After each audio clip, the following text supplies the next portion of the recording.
Hi, it's Friday, and I'm the OGGM, and today I want to talk about Dungeons and Dragons. More specifically, I want to talk about 5th edition, and more specifically, I want to talk about death in 5th edition, because apparently that's a thing. And far be it from me, the OGGM, to not dive into the deep end of the latest round of 5e nonsense. So apparently some guy on the YouTube made a video about gaming and tables and players and how to behave and the usual stuff. And supposedly, from what I've been told, death came up. The death of a player character came up, and what you're supposed to do and how you're supposed to handle it. Because, if somebody gets really upset, oh no, you killed my character. It's a piece of paper.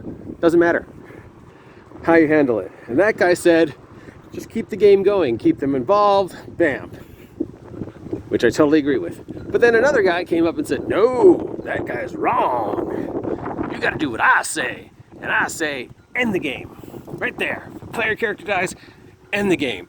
And I guess deal with the consequences and have a deep, meaningful conversation on the mysteries of life and death, and then just send everybody home to stew in their misery and guilt, end the game, end the investment, end the energy, just bam, just stop it. Which also is wrong. That would be like you're in the middle of a roller coaster, you're getting all excited, somebody vomits, and they just stop the roller coaster. And oh yeah, we're doing a walk and talk, and there's a car with a whole bunch of things in it. Morning dog. So here's my take on death in 5th edition, and why I agree you should not stop the game, and how you can deal with the player whose character has temporarily passed away. First, it is practically impossible to die in D&D.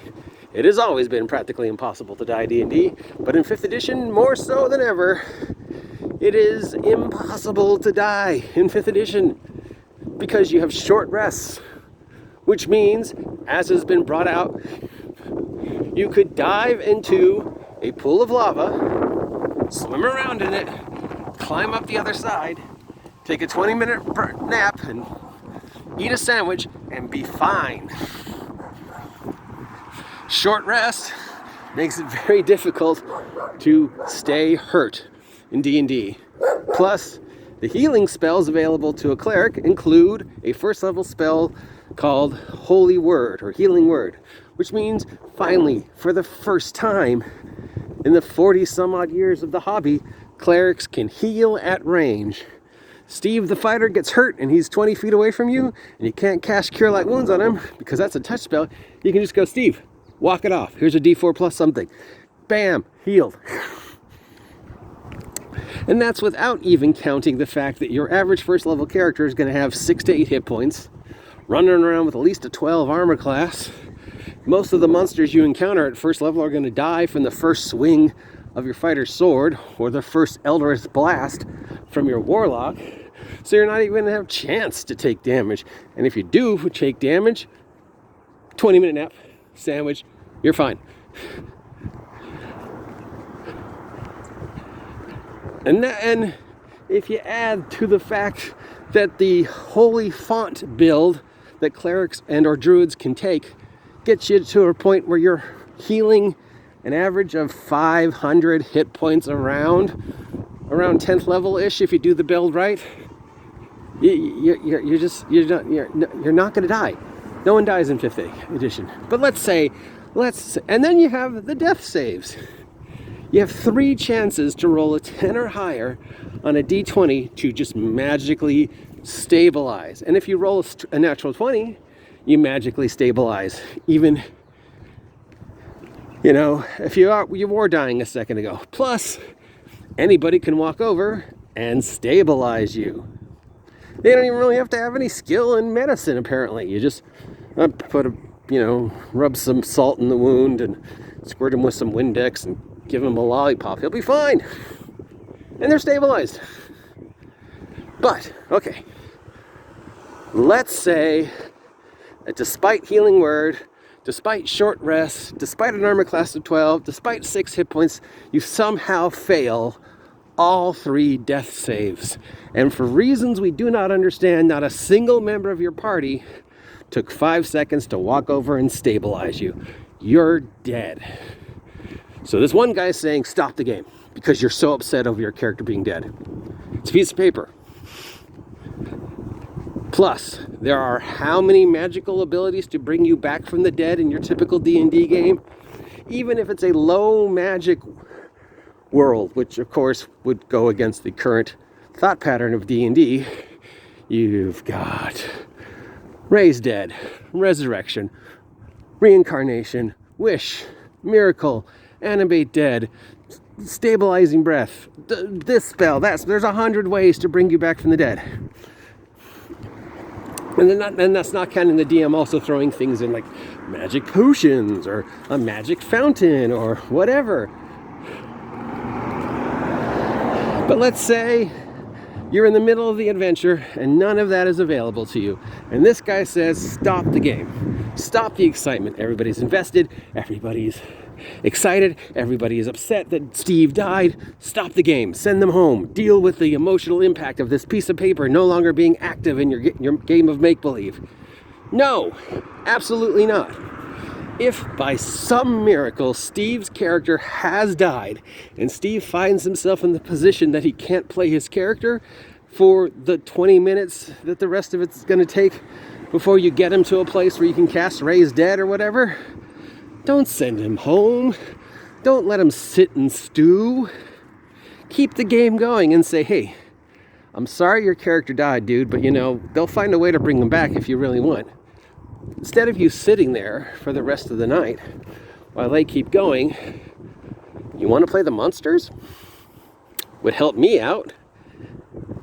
And it would give you something to do. Plus, you know what, Steve, it might let you get out of that little frustration you're feeling over the fact that nobody took the minute to walk over and stabilize your dying character or, do anything that would have helped you.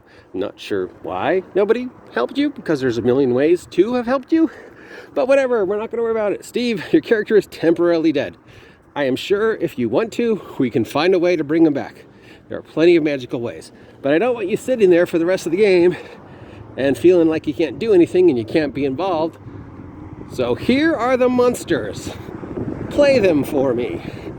I assure you, Steve will forget the fact that his character is dead, and he will be more than happy to run those monsters for you, get out his frustration, remain active in the game, take out, his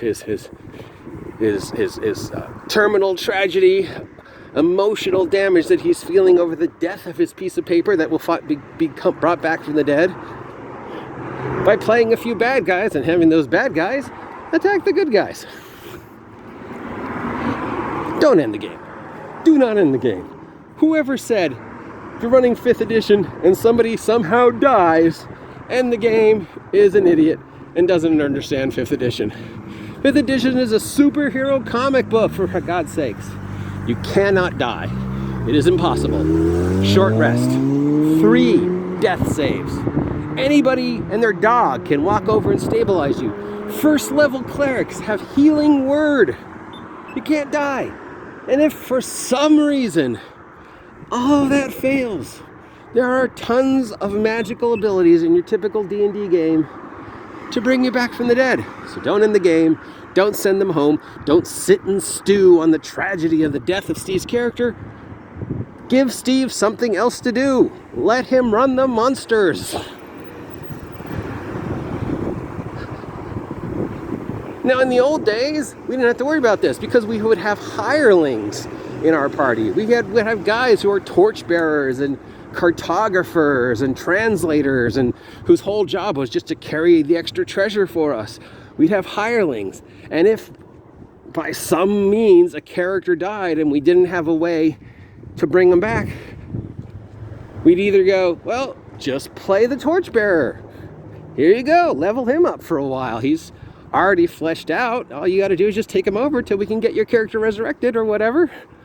Or, in almost every game I've ever played, if that wasn't an option, the DM would say, hey, want to play the monsters? So if you're listening to me, guy who said, stop the game, stop the fun, stop the investment, stop the ride, no, give them something to do. Let them play the bad guys. Let them remain invested. Don't ruin everybody's good time because one character died, because it's not real. It's not real. No one is really dead. Anyways, I'm the OG GM, taking you out for a walk. If you appreciate this content, let me know. If you don't appreciate this content, let me know. If you haven't subscribed yet, please subscribe. Help me hit 1,000 subs. If you're feeling generous with the holidays coming up, you've got plenty of ways to, toss a coin to your Witcher and support me. I've got a Locals, I've got a PayPal, I've got a Ko-Fi, I've got merch now.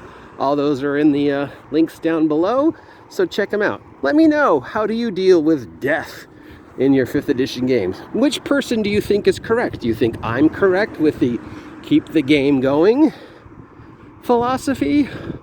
Or do you think the other guy's correct with the no, stop the game and deal with the tragedy philosophy? Which is the better way, in your opinion, to play the game? Let me know. Till then, enjoy this lovely fall October morning. I'll talk to you later.